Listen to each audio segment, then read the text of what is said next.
বিসমিল্লাহির রহমানির রহিম। আসসালামু আলাইকুম ওয়া রাহমাতুল্লাহি ওয়া বারাকাতুহু।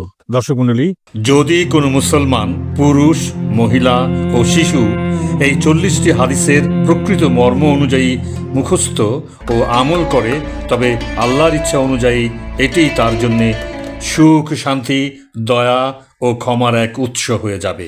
40টি হাদিসকে উদ্দেশ্যমূলকভাবে নির্বাচন করা হয়েছে, কারণ প্রথমত পবিত্র কোরআন অনুযায়ী 40 একটি গুরুত্বপূর্ণ সংখ্যা।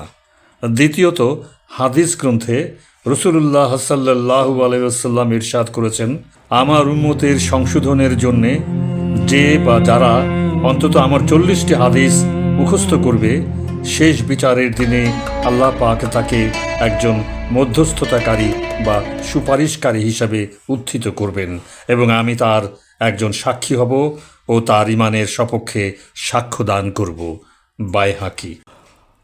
যে কোনো হাদিস পাঠ করার আগে আমাদের প্রিয় নবী, বিশ্বনবী, নবিকুল ও শিরোমণি হজরত মুহাম্মদ মুস্তাফা সাল্লাল্লাহু আলাইহি ওয়াসাল্লামের প্রতি দরুদ পাঠ করা আবশ্যক।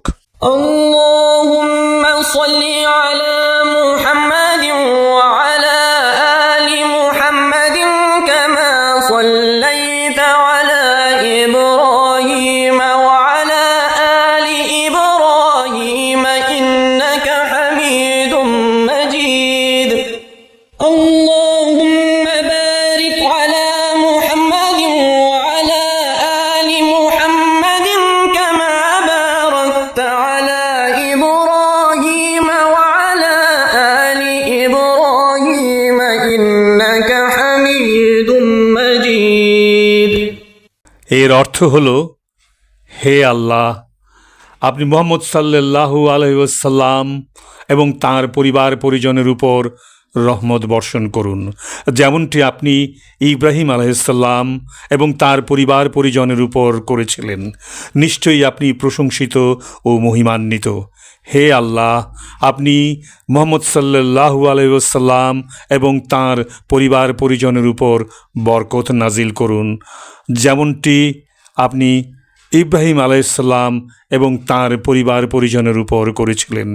নিশ্চয়ই আপনি প্রশংসিত ও মহিমান্বিত। বিসমিল্লাহির রহমানির রহিম।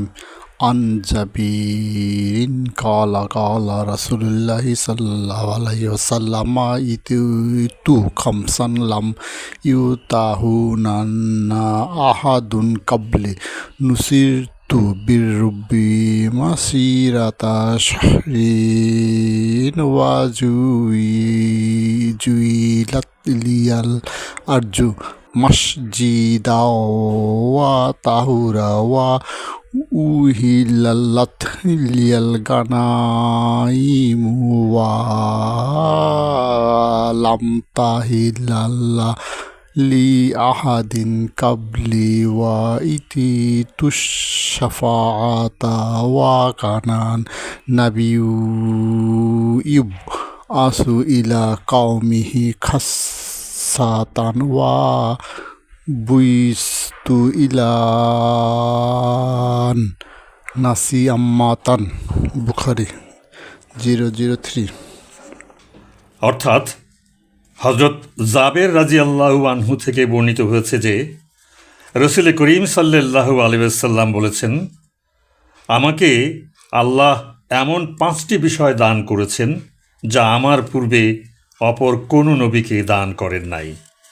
প্রথমত, আমাকে 1 মাসের দূরত্ব পরিমাণ এলাকার উপর প্রভাব বিস্তারের ক্ষমতা দেয়া হয়েছে। দ্বিতীয়ত, সমস্ত জমিনকে আমার জন্যে মসজিদ ও পবিত্র করা হয়েছে।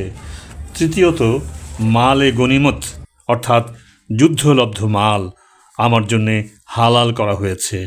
এটি আমার পূর্বে কখনো আইনসিদ্ধ ছিল না। চতুর্থত, আমাকে আল্লাহর কাছে শাফায়াত করার অধিকার দেওয়া হয়েছে। পঞ্চমত, আমার পূর্ববর্তী নবীগণকে বিশেষ জাতির জন্য প্রেরণ করা হয়েছিল, কিন্তু আমাকে সমগ্র মানব জাতির জন্য প্রেরণ করা হয়েছে। বুখারী।